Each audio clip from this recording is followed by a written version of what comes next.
इस सभा में उपस्थित मेरे साथ आए हुए सभी बड़े बुजुर्ग और गांव लिसाड़ के हमारे सभी बड़े बुजुर्ग, बाबा, चाचा, ताया, भाई, आप सभी को नमस्कार, अस्सलाम वालेकुम। आज आपके बीच मैं चुनाव के लिए अपील करने के लिए आई हूँ। चुनाव शुरू हो चुका है, आप सब जानते हैं, सभी यहाँ पर बुद्धिजीवी राजनीतिक लोग हैं।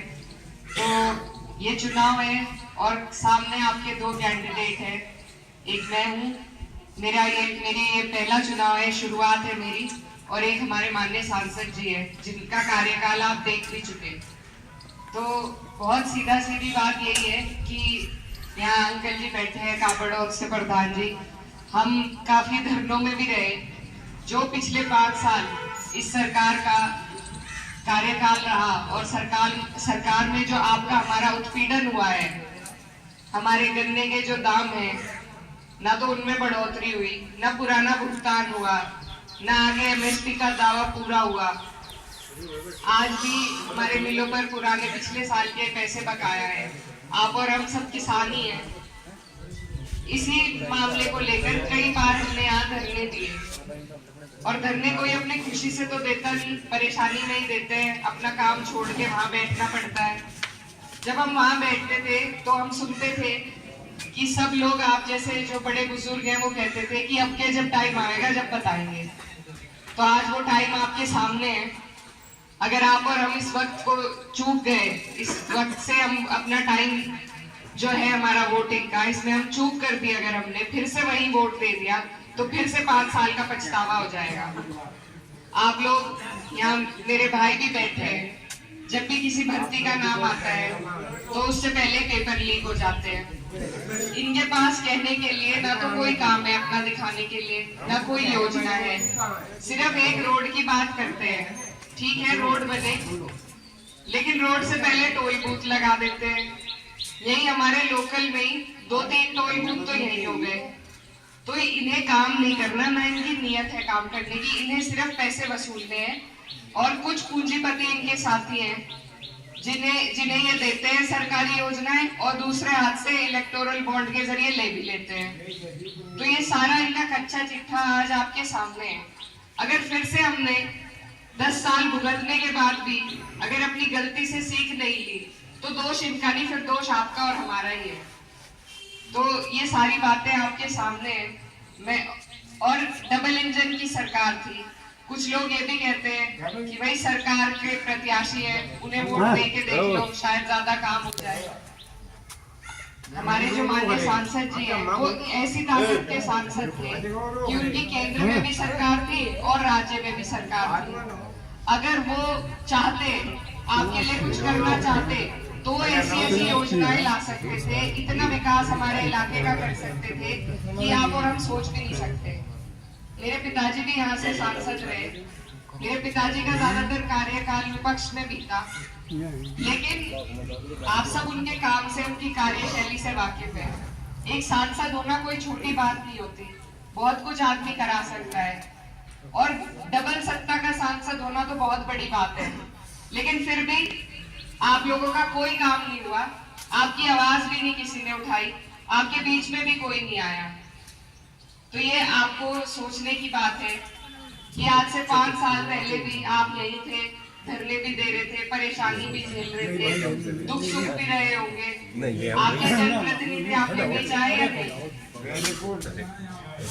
तो सबसे पहला फर्ज तो जनप्रतिनिधि का यही है, सबसे पहला कर्तव्य यही है कि वो अपनों के बीच में आए, अपनों के सुख दुख में शामिल हो, उनकी समस्या की जानकारी ले।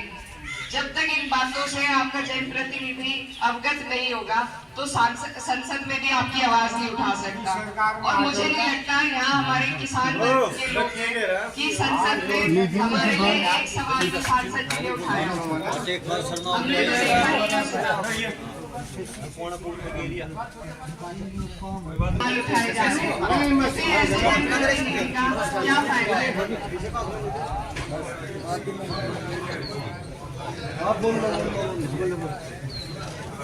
ये बहुत जिम्मेदारी का पद है, बहुत जिम्मेदारी का काम भी है। आपको आप अगर सिर्फ मोदी जी के चेहरे पर या मुख्यमंत्री के चेहरे पर वोट दोगे तो आपके यहाँ के जो लोकल नेता हैं फिर वो ऐसे ही कमजोर आपके बीच में आएंगे। यहाँ पर मोदी जी तो आके काम नहीं कर सकते, यहाँ तो यहाँ के ही नेता को काम करना पड़ेगा। तो आप लोगों को ऐसे लोगों को चुनना है जो यहाँ कम से कम आपकी मजबूती रखें, आपकी आवाज उठा सके, आपके काम कर सके। आपके पिछले 5 साल में सरकारें भी थी, सब कुछ था इनके पास, लेकिन ऐसी सरकार का क्या फायदा जब आपका नेता आपके लिए काम ही ना ला सके सरकार के जरिए। आप और हम नहीं जा सकते उनके पास, ना ही बड़े नेता आ सकते हैं। वो सिर्फ चुनाव में प्रचार के लिए तो आ जाएंगे, काम तो यही के नेता को करना पड़ेगा। और जब यहाँ के नेता की नियत ही नहीं है आपके काम करने की, यहाँ के नेता की नियत ही नहीं है आपके लिए कुछ योजना लाने की, और आज फिर से उन्हें आपके बीच में प्रत्याशी बनाकर भेज दिया है, तो जो पिछले 5 साल में हुआ वही अगले 5 साल होगा अगर आप उन्हें वोट देंगे। तो ये बहुत सोचने समझने की बात है। आप लोग सब बड़े हैं, अच्छी तरीके से राजनीति को समझते हैं, और हमने तो बड़ों के मुंह से यही सुनी है कि आंखों देखी मक्खी नहीं निकली जाती। तो आप लोग देख चुके हो, भोग चुके हो उनके कार्यकाल को। अब ये 5 साल का मौका है, इसमें मेरी आप सबसे विनती है, आप सब मेरे परिवार के, हमारा तो पुराना जुड़ाव रहा है। मेरे पिताजी आपके साथ उनका पुराना जुड़ाव रहा है। वो यहाँ से विधायक भी रहे, तब तो शामली कैराना में ही लगता था, और यहाँ से वो सांसद भी रहे, और उन्होंने आपके लिए बहुत सारे काम किए। आना जाना बहुत रहा आपके बीच में, आपका और उनका। बीच में देश की राजनीति की वजह से कुछ दूरियां भी पैदा हुई, लेकिन अब काम जुड़ाव का है, टाइम जुड़ाव का है। तो मेरी आप सबसे यही विनती है कि आप लोग इस बार अपनी बेटी को मौका देके देखें। अगर मैं आपके काम ना आई तो आप फिर बदलाव कर सकते हैं, लेकिन मैं आपसे वादा करती हूँ कि जिस तरीके से आज प्यार और मान सम्मान आप मुझे यहाँ पर दे रहे हैं, ये मैं कभी नहीं भूलूंगी, और आपका ये विश्वास मैं कभी टूटने नहीं दूंगी। और आपकी आवाज चाहे सदन में हो या संसद पे आपने मौका दिया तो मजबूती से उठाने का काम करूंगी और आपकी लड़ाई लड़ने का काम करूंगी। बहुत बहुत शुक्रिया।